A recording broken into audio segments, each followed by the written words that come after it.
नमस्कार दोस्तों, मेरे YouTube चैनल में आपका एक बार फिर से स्वागत है। दोस्तों, आज की इस वीडियो में हम ध्यानाकर्षण मॉड्यूल का भाग 3 पढ़ेंगे। साथियों, भाग 3 हमारा काफ़ी बड़ा है, इसलिए हम इसे 4 या 3 पार्ट में डिवाइड करके पढ़ेंगे। ये हमारा पार्ट 1 है। इस तरह से अगर हम छोटा छोटा करके पढ़ेंगे तो हमारा ज़्यादा समझ में आ जाएगा, और एक साथ पढ़ेंगे तो हमारा ज़्यादा समझ में नहीं आएगा। आपको भी बोरियत महसूस होगी और मुझको भी बोरियत महसूस होगी। इसलिए मैंने ध्यानाकर्षण मॉड्यूल भाग 3 को 3 पार्ट में डिवाइड किया है। अगर आवश्यकता हुई तो मैं इसे 4 पार्ट में डिवाइड करूँगा। आज हम पार्ट 1 पढ़ेंगे।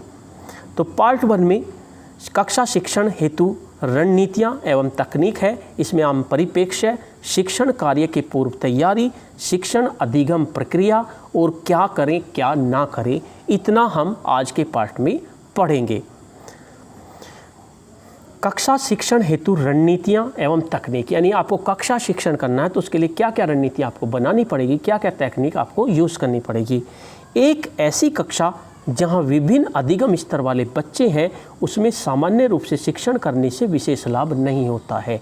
यानी कि अगर उसमें अलग अलग अधिगम स्तर के बच्चे हैं तो आप शिक्षण करेंगे अगर सामान्य रूप से, तो उसमें आपको ज़्यादा लाभ नहीं होगा। ऐसी कक्षा में शिक्षक वर्तमान कक्षा के पाठ्यक्रम पर ही कार्य करते रहे तो इसमें संदेह है कि यह बच्चों को मदद करने वाला हो। कुछ बच्चों को तो मदद हो सकती है, लेकिन अगर हम पाठ्यक्रम के अनुसार ही चलते रहे तो सभी बच्चों को इससे मदद हमें नहीं मिलेगी। बच्चे इस प्रक्रिया में पहले कक्षा से और अंत में विद्यालय से पूरी तरह कट जाएंगे। जब उनके कुछ समझ में नहीं आएगा तो फिर वे बच्चे क्लास से कटने लगेंगे और एक स्थिति ऐसी आएगी कि वे बच्चे आपके विद्यालय से भी कट जाते हैं। वास्तव में बच्चों का विद्यालय से ड्रॉप आउट होने का यह एक बहुत बड़ा कारण है। ऐसी स्थिति में एक शिक्षक क्या करे? यहाँ यह आवश्यक हो जाता है कि शिक्षक आरंभिक परीक्षण के माध्यम से बच्चों का विषयवार वास्तविक अधिगम स्तर पता करे। इसे कैसे करना है, इस बिंदु पर भी हम लोगों ने विस्तार से विचार विमर्श कर एक साझा समझ विकसित कर ली है। यानी कि हमको कैसे करना है, यानी कि लर्निंग आउटकम्स कैसे निकालने हैं, ये हम पढ़ चुके हैं। आधारभूत आकलन के पश्चात शिक्षक को बच्चों का स्तरवार समूह बनाना है। उनका स्तर के रूप में समूह बनाने हैं। 3 समूह हमने बताए थे पिछली वीडियो में, वे बनाने हैं तथा आवश्यकता अनुसार शिक्षण योजना बनाकर बच्चों के साथ कार्य करना है। यहाँ यह जानना आवश्यक है कार्य करने के पूर्व एक शिक्षक को क्या क्या तैयारियाँ करनी होती हैं। यानी कि आपको कार्य करना है, शिक्षण करना है बच्चों का अलग अलग ग्रुप बनाकर, तो हमें क्या क्या तैयारियाँ करनी पड़ेंगी। तो हम तैयारियों के बारे में पढ़ेंगे। शिक्षण कार्य की पूर्व तैयारी। आइए अब उन तैयारियों पर चर्चा करें जिन्हें आधारभूत आकलन के पश्चात व बच्चों के साथ समूह में कार्य करने से पूर्व शिक्षक को जानना एवं करना नितांत आवश्यक है। सबसे पहले अधिगम स्तर संबंधी सूची, यानी कि हमारे पास अधिगम स्तर संबंधी सूची होनी चाहिए। आरंभिक आकलन के बाद प्रत्येक बच्चे के अधिगम स्तर पर संप्राप्ति संबंधी एक सूची आपके पास होनी चाहिए, जिससे यह स्पष्ट हो कि बच्चे ने किस लर्निंग आउटकम को प्राप्त कर लिया है तथा किस लर्निंग आउटकम पर उसके साथ और कार्य करने की आवश्यकता है। इसकी मैंने आपको सूची एक उसमें पिछली वीडियो में बताई थी, तो आप एक सूची बना लीजिए। दूसरा, समूह निर्धारण। अब अधिगम संप्राप्ति को ध्यान में रखते हुए, यानी बच्चों का जो हमने टेस्ट लिया था उसमें कितना अधिगम संप्राप्ति, उसको ध्यान रखते हुए उसको 3 समूह में बच्चों को समूह निर्धारण कर लेंगे। नेक्स्ट, लर्निंग आउटकम की सूची। आपके पास किस लर्निंग आउटकम पर आपको काम करना है उसकी सूची भी होनी चाहिए। जिन लर्निंग आउटकम पर सीखने के अंतर के कारण कार्य करना है उनकी एक क्रमवार सूची बना लें। यह सूची प्रत्येक विषय के पृथक पृथक होगी। नेक्स्ट, समय सारणी।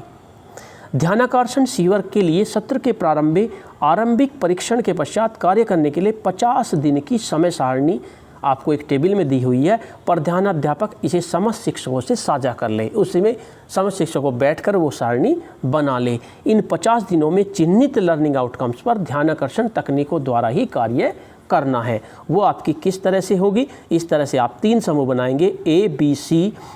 आप मान लीजिए आपका विद्यालय 7:30 से 8 तक आपकी प्रार्थना सभा हो गई, 8 से 9 तक आपका एक वादन हो गया, द्वितीय वादन आपका 9 से 10 हो गया, मध्यावकाश आपका 10 से 10:30 हो गया, फिर तृतीय वादन आपका 10:30 से 11:30, चतुर्थ वादन 11:30 से 12:30।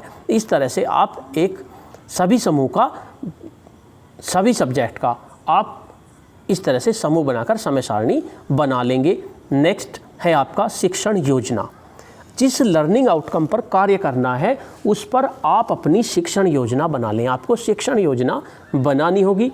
शिक्षण योजना बनाते समय उन समस्त तकनीकों को अवश्य ध्यान में रखें जो कक्षा को रोचक और उपयोगी बनाते हैं। यानी हमें ऐसी तकनीक यूज़ करनी है जिससे कि हमारी कक्षा रोचक हो जाए और बहुत ही उपयोगी हो जाए, बच्चों का उसमें मन लगे। ऐसे कई तरीकों का विवरण आगे दिया गया है। आप और भी तरीकों का प्रयोग कर सकते हैं जिससे बच्चों के अधिगम में वृद्धि हो। कुछ तकनीक आपको इस मॉड्यूल में दी हुई है, आप उनका यूज कर सकते हैं या अपनी भी कोई तकनीक आप यूज कर सकते हैं, बस बच्चों के अधिगम में वृद्धि होनी चाहिए। नेक्स्ट है आपका शिक्षण अधिगम सामग्री की उपलब्धता, यानी कि जो जो शिक्षण अधिगम सामग्री आपको चाहिए उसकी उपलब्धता होनी चाहिए। शिक्षण योजना के अनुसार आवश्यक अधिगम शिक्षण अधिगम सामग्री यानी TLM को जुटा लें। यह सभी सामग्री शिक्षण के पूर्व ही कक्षा में होनी चाहिए। यदि किसी सामग्री वर्कशीट, कार्ड, चार्ट आदि का विकास किया जाना है तो उसे पूर्व में ही बना लें। इस प्रकार यदि आप कोई शैक्षणिक खेल कराने की सोच रहे हैं तो उसमें प्रयुक्त होने वाली सामग्रियों की व्यवस्था भी पहले ही कर लें। शिक्षण अधिगम सामग्री की उपलब्धता व प्रयोग शिक्षण कार्य को न केवल रोचक और प्रभावी बनाता है बल्कि बच्चों को स्वयं करके सीखने का अवसर भी देता है। इस प्रकार कार्य करने से बच्चों के अधिगम स्तर में वृद्धि तीव्र गति से होती है, बहुत स्पीड से। नेक्स्ट है शिक्षण अधिगम प्रक्रिया, यानी कि आप कौन सी शिक्षण अधिगम प्रक्रिया यूज करेंगे। उपयुक्त तैयारियों के बाद सबसे महत्वपूर्ण चरण शिक्षण अधिगम प्रक्रिया का क्रियान्वयन है। यदि हम इस पूरी प्रक्रिया का ईमानदारी से क्रियान्वयन कर लेते हैं तो यकीन मानिए यह हमारी तरफ से बच्चों के कक्षानुसार अधिगम स्तर को प्राप्त करने में महत्वपूर्ण योगदान होगा। बस हमें ईमानदारी से इसका पालन करने की ज़रूरत है। इसके लिए यह महत्वपूर्ण है कि हम प्रभावी शिक्षण के विभिन्न तरीकों पर अपनी स्पष्ट और व्यापक समझ बनाएं। प्रभावी शिक्षण के कुछ मुख्य तरीके आगे दिए गए हैं जिन पर हम विस्तार से चर्चा करेंगे, यानी कि क्या क्या तरीके हैं उसे हम नेक्स्ट क्लास में पढ़ेंगे। बैठक व्यवस्था, आपकी बैठक व्यवस्था भी एक स्पेशल होनी चाहिए जिससे कि आप सभी बच्चों पर ध्यान दे सकें। कक्षा में बच्चों को इस तरह बैठाएं कि आपकी नज़र सभी पर रहे, आप यह देख पाएँ कि आपकी कक्षा में प्रत्येक बच्चा क्या कर रहा है। आप इस तरह की व्यवस्था करेंगे जिससे आपको सभी बच्चों पर आपकी नज़र रहे। इसके लिए कुछ सुझाव नीचे दिए गए हैं। बैठक व्यवस्था गतिविधि के अनुरूप होनी चाहिए। पहले तो जैसी आप गतिविधि कर रहे हैं आपकी बैठक व्यवस्था ऐसी ही होनी चाहिए। अर्धचंद्राकार या गोले में बैठाना, बच्चों को अर्धचंद्राकार या गोले में बैठाना उपयुक्त होता है बशर्ते आपके पास उसके लिए पर्याप्त जगह हो। इस प्रकार की बैठक व्यवस्था तब कारगर होती है जब आप बच्चों के साथ बात कर रहे हों, उनकी बात सुन रहे हों, कहानियाँ सुना रहे हों या किसी विषय पर व्यापक विचार विमर्श चल रहा हो। इससे प्रत्येक बच्चे तक शिक्षक की पहुँच आसान हो जाती है। और क्या कर सकते हैं हम, छोटे समूह में बैठा सकते हैं। बच्चों को छोटे समूह में बैठाने में शिक्षण अधिगम प्रक्रिया को प्रभावी बनाने का महत्वपूर्ण तरीका है। यह बच्चों के बीच अंत्यक्रिया को बढ़ावा देने के लिए काफ़ी प्रभावी है। इस बैठक व्यवस्था का उपयोग शिक्षक किसी अवधारणा पर बच्चों द्वारा आपस में विचार विमर्श करने, किसी प्रश्न को हल करने, किसी समस्या का समाधान ढूंढने और सामूहिक प्रोजेक्ट आदि में कर सकते हैं। शिक्षक इस बात का ध्यान रखें कि बैठक व्यवस्था ऐसी हो जिससे सभी बच्चे, चाहे वे किसी भी सामाजिक या धार्मिक समुदाय के क्यों न हों, आपस में घुल मिल कर बैठें। इसमें लड़कियों और दिव्यांग बच्चों का विशेष ध्यान रखें। नेक्स्ट है आपका यह भी ध्यान रखें कि स्तरवार समूह इस प्रकार से बैठे, यानी आपने 3 स्तर जो डिवाइड किए हैं वे इस तरह से बैठे कि अन्य समूह को उनके कार्यों या बातचीत से व्यवधान ना हो, यानी तीनों समूह को आपको अलग अलग बैठाना है। समूह बनाते समय यह ध्यान रखें कि सभी एक समान अधिगम स्तर वाले बच्चे एक साथ हों, यानी जिनका अधिगम स्तर एक सा है वे एक साथ हों। आप आवश्यकता अनुसार मिश्रित समूह बनाकर भी उन्हें बैठा सकते हैं। बैठक व्यवस्था ऐसी हो जिसमें बच्चे व शिक्षक कक्षा में कहीं भी आसानी से आ जा सकें। और ब्लैक बोर्ड व अन्य सामग्री स्पष्ट रूप से दिखाई दे तथा उनकी पहुंच में भी हो। इस तरह की बैठक व्यवस्था आपको बनानी है। अब कुछ पॉइंट है कि हमें क्या करना है और क्या नहीं करना। कुछ काम ऐसे हैं जो हमें करने हैं, कुछ ऐसे हैं जो हमें कभी भी नहीं करने। शिक्षण अधिगम प्रक्रिया के दौरान कुछ ऐसी बातें हैं जिनका हमें प्रत्येक स्थिति में ध्यान रखना है। इनमें से कुछ बातें ऐसी हैं जिन्हें हमें करना है और कुछ बातें ऐसी हैं जिन्हें हमें किसी भी हालत में नहीं करना है। क्या क्या कर सकते हैं हम? प्राय कक्षा में शिक्षक ही केंद्रीय भूमिका में देखे जाते हैं। जिस तरह का शिक्षण हम करते हैं, प्राय जो शिक्षण होता है उसमें केंद्रीय भूमिका में शिक्षक होते हैं, अर्थात वही निर्देश देते हैं, प्रश्न वही पूछते हैं और अनुशासन के नाम पर बच्चे शांत रहते हुए उनके निर्देशों का पालन करना है। जबकि अधिकांश समय बच्चे केंद्रीय भूमिका में होने चाहिए। जो हम लर्निंग आउटकम्स की प्राप्ति कर रहे हैं उसमें अधिकांश समय में बच्चे आपके केंद्रीय भूमिका में होने चाहिए। एक आदर्श कक्षा में शिक्षक एवं बच्चे की क्रियाशीलता 40 मिनट के बाद में निम्नलिखित प्रकार से होनी चाहिए। ये क्रियाशीलता भी आपको पता होनी चाहिए, इससे आधारित प्रश्न आपसे पूछा जा सकता है। कक्षा में शिक्षक की क्रियाशीलता 5 से 10 मिनट होनी चाहिए, यानी कि लगभग 5 से 10% होनी चाहिए, यानी कि 5 मिनट बस। कक्षा में बच्चों की क्रियाशीलता 75 से 80% होनी चाहिए, लगभग 30 मिनट। इसी तरह कक्षा में बच्चों के साथ शिक्षक की क्रियाशीलता यानी दोनों की क्रियाशीलता 5 से 10 मिनट, यानी कि लगभग 5 मिनट। यानी कि सबसे ज़्यादा बच्चे की क्रियाशीलता होनी चाहिए, लगभग 30 मिनट। शिक्षक स्वयं समय पर आए। सबसे पहली जरूरी बात, शिक्षक को समय पर आना है, समय सारणी का ध्यान रखें और समय सारणी के अनुरूप ही शिक्षण कार्य करें। यदि आप समय की महत्ता को समझेंगे तो बच्चे अपने आप ही समय पर आने लगेंगे। कक्षा में बच्चों को इस तरह बैठाएं कि आपकी नज़र सभी पर रहे। इसके लिए बच्चों को गोले, अर्धचंद्राकार छोटे समूह में आवश्यकता अनुसार बिठा सकते हैं। दूसरा, कक्षा शिक्षण में जाने से पूर्व तैयारी करके जाएं, पूरी तैयारी करके जाएं। कक्षा में आवश्यक शिक्षण अधिगम सामग्री व अन्य संसाधनों की व्यवस्था पूर्व में ही कर लें। नेक्स्ट, कक्षा को रुचिकर बनाने के लिए किसी रोचक दृष्टांत, कहानी, खेल का प्रयोग करते हुए पाठ की शुरुआत करें। और क्या करें? शिक्षण अधिगम सामग्री का उपयोग अवश्य करें। उन्हें मात्र प्रदर्शन की वस्तु बनाकर ना रखें। आवश्यकता अनुसार बच्चों को उनके साथ कार्य करने का अवसर दें। अगर बच्चे भी उनका यूज़ कर रहे हैं तो उन्हें करने दें। विषय और प्रकरण के आधार पर ही तकनीक और शिक्षण के तरीकों का चुनाव व प्रयोग करें। जैसा आपका विषय है, जैसा आपका प्रकरण है, उसी के आधार पर आप तकनीक चुनें, उसी के आधार पर शिक्षण के तरीके चुनें। यथासंभव कहानी, कविता, खेल, गतिविधि आदि का प्रयोग करें। कक्षा का माहौल सरल और सहज बनाएं, बहुत ज़्यादा। इससे बच्चे तनाव रहित होकर शिक्षण अधिगम प्रक्रिया में प्रतिभाग कर सकेंगे। अगर तनाव रहित होगा, कोई डर नहीं होगा, तो वे अच्छी तरह से सीख सकेंगे। सभी बच्चों को प्रोत्साहन दें। पूरी कक्षा में के समक्ष बच्चों के कार्य की प्रशंसा करें। इससे बच्चों का आत्मविश्वास बढ़ेगा। दूसरा, बच्चों को अवश्य सुनें, यानी बच्चों को ये लगना चाहिए कि आप उनकी बात सुन रहे हैं और उनको महत्व दे रहे हैं। इससे उनकी भी ध्यान से सुनने की आदत विकसित होगी। मान लीजिए आप उनकी बात सुन रहे हैं तो वो आपकी बात सुनेंगे। सभी बच्चों को कक्षा की गतिविधियों में प्रतिभाग करने का अवसर दें। इससे आप बालिकाओं एवं दिव्यांग बच्चों पर विशेष ध्यान रखेंगे। इस प्रकार समता व समानता की स्थिति को प्रोत्साहित करें। आपकी भाषा ऐसी हो कि हर बच्चा समझ सके। इसके लिए आप यथासंभव बच्चों को अपनी भाषा के शब्दों का प्रयोग करें, यानी कि आपकी भाषा ऐसी होनी चाहिए जो बच्चे बोलते हैं आपको उसी भाषा में ही बोलना है। यदि किसी बच्चे ने गलती की है तो उसकी गलती इस प्रकार से बताएं कि उसे हताशा ना हो, बल्कि वह गलती के कारण को समझे। उसकी आवाज़ कोमल और भाषा स्नेहपूर्ण हो। समूह में कार्य करते समय बच्चों के बीच जाएं और उन्हें प्रोत्साहित करें। बच्चों को यह महसूस हो कि उनके कार्यों की पर आपकी दृष्टि है और आप उनका सहयोग करना चाह रहे हैं। शिक्षण अधिगम प्रक्रिया का आकलन अवश्य करें ताकि आपको यह ज्ञात रहे कि पूरी प्रक्रिया का उद्देश्य प्राप्त हुआ या नहीं। और क्या करें? कक्षा शिक्षण पूर्ण कर लेने पर प्रमुख बिंदुओं पर आधारित सारांश द्वारा पुनरावृत्ति अवश्य कराएं। बच्चों के कार्यों की अवश्य जांचें और आवश्यकता अनुसार सुधार भी करें। गलतियों पर बच्चों से चर्चा करें, यानी उन्हें सकारात्मक फीडबैक दें ताकि उन्हें सही उत्तर और तरीके के बारे में पता चल सके।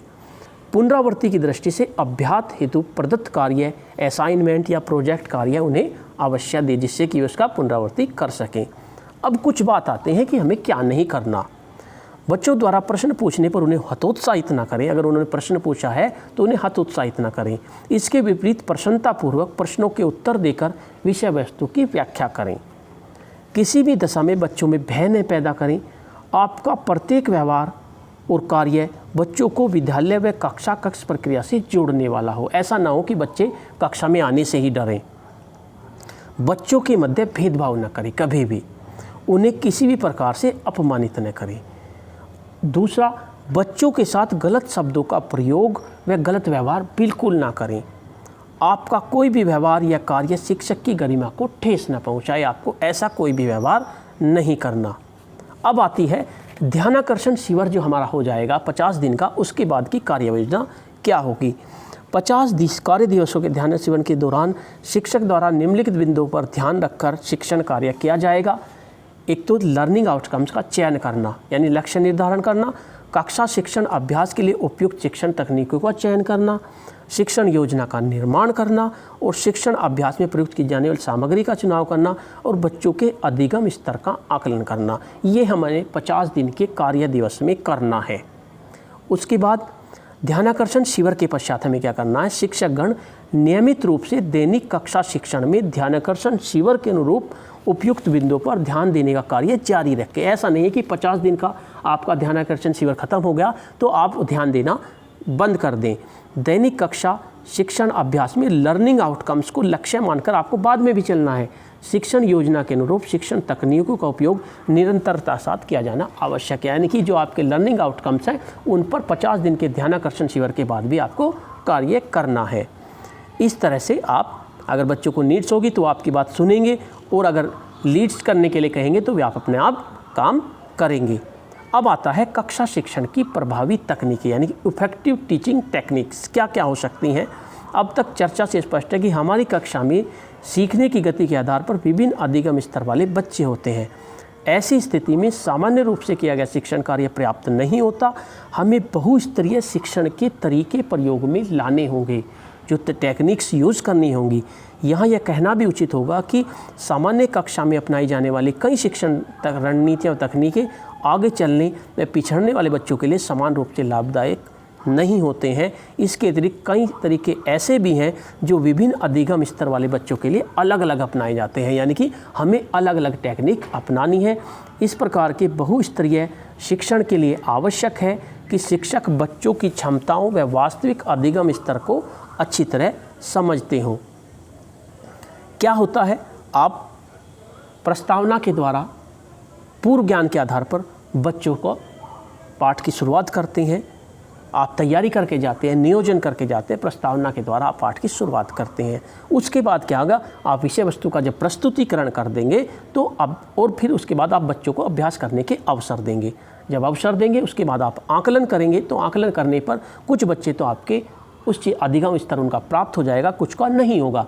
जिनका प्राप्त हो जाएगा उनका हम संवर्धन करेंगे और जिनका प्राप्त नहीं होगा उनका हम ध्यानाकर्षण करेंगे और उसके बाद हम फिर नियोजन करेंगे, प्लानिंग करेंगे और उसके बाद फिर प्रस्तावना। यानी कि ये एक शिक्षण अधिगम एक चक्र की तरह है, साइकिल की तरह है जो आपको करना है। सभी शिक्षक प्रतिदिन अपनी अपनी कक्षाओं में शिक्षण कार्य करते हैं और यथाशक्ति रुचिकर ढंग से सब अपनी तरफ से पूरा जोर लगाते हैं और रुचिकर ढंग से अपनी कक्षाओं में बच्चों को विषय ज्ञान का अंतरण भी करते हैं। यह निर्विवाद सत्य है कि शिक्षण अधिगम प्रक्रिया में शिक्षण एवं और अधिगम एक दूसरे के पूरक है। अगर बच्चे ने सीखा नहीं है तो हमें अपने तरीकों में बदलाव करना होगा।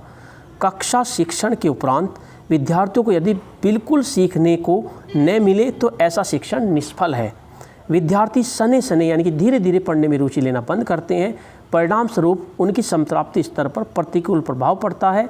कक्षा शिक्षण को रुचिकर बनाने की दृष्टि से शिक्षण अधिगम चक्र को आपको अपनाना होगा। जो चक्र अभी मैंने आपको बताया, इस चक्र को आपको अपनाना होगा। यानी कक्षा शिक्षण में आकलन करेंगे तो जो बच्चे, कुछ लोग बच्चे तो फास्ट लर्निंग पेस के होंगे उनकी संवर्धन क्रिया करेंगे और जो लो लर्निंग पेस के होंगे उन्हें ध्यानाकर्षण तकनीक का हम यूज करेंगे। उपयुक्त शिक्षण अधिगम चक्र से स्पष्ट है कि प्रभावी कक्षा शिक्षण के लिए हमें सभी शिक्षकों को रोचक प्रस्तावना के माध्यम से विषय प्रवेश करना चाहिए। यानी सबसे पहले रोचक प्रस्तावना से हमें विषय प्रवेश करना है। ऐसा करने से विद्यार्थी उत्साहपूर्वक कक्षा शिक्षण में सहयोग प्रदान करते हैं और जिज्ञासावश प्रश्न भी पूछते हैं। शिक्षण विषय वस्तु के प्रस्तुतिकरण के बाद विद्यार्थियों को अभ्यास करने का अवसर दे। अनेक बार अभ्यास करने से बच्चों की विषय वस्तु की समझ बनती है और अवधारणा स्पष्ट होती है, यानी कंसेप्ट जो होते हैं वे क्लियर हो जाते हैं। कक्षा शिक्षण के दौरान हमें अपने विद्यार्थियों का सतत आकलन भी करते रहना चाहिए, जिससे स्थिति स्पष्ट हो जाए कि वे कौन से बच्चे हैं जिन्हें अधिक सहयोग की आवश्यकता है। सतत आकलन करने की यह स्थिति स्पष्ट हो जाती है।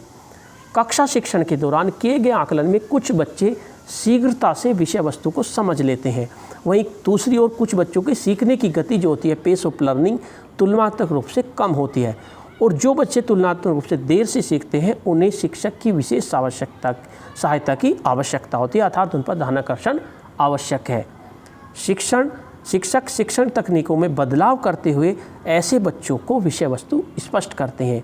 आइए कुछ प्रभावी शिक्षण के तरीकों पर विचार करें जिन्हें अपनी कक्षा में अपनाकर हम शिक्षण अधिगम प्रक्रिया को रुचिकर और प्रभावी बना सकते हैं। ये आपकी टेबल है, ये आपकी 18 तकनीक हैं शिक्षण की, जिनको हम अगली वीडियो में पढ़ेंगे। 2 या 3 पार्ट में हम इनको पढ़ेंगे। इनमें क्या क्या तकनीक है? संसाधनों से पूर्ण कक्ष का वातावरण, कक्षा प्रबंधन यानी कि बैठक व्यवस्था, रोचक प्रस्तावना, शिक्षण अधिगम सामग्री का उपयोग, शैक्षिक गतिविधियों, नवाचारों, रोचक खेलों, रोल प्ले, कहानी आदि का उपयोग, प्रश्न पूछना, ये आपकी तकनीक है। और क्या तकनीक हो सकती हैं? सीखने के लिए बातचीत, बच्चों के लिए कार्यपत्रक, सभी को शामिल करना, समूह कार्य, जोड़ी में कार्य, परिवेश संसाधनों का उपयोग, अभ्यास के अवसर देना, अर्जित ज्ञान की पुनरावृत्ति, सकारात्मक प्रतिपुष्टि देना, शैक्षिक भ्रमण, सरल से कठिन की ओर और प्रोजेक्ट कार्य। इन विधियों का हम अगली वीडियो में 2 या 3 वीडियो में हम इनका अध्ययन करेंगे। हम अपने पार्ट 3 को धीरे धीरे कंप्लीट करेंगे। अगर आपको ये वीडियो पसंद आती है तो कमेंट्स कीजिए, लाइक कीजिए, शेयर कीजिए और मेरे चैनल को सब्सक्राइब कीजिए, जिससे कि नेक्स्ट वीडियो का नोटिफिकेशन आपको मिल जाए। धन्यवाद।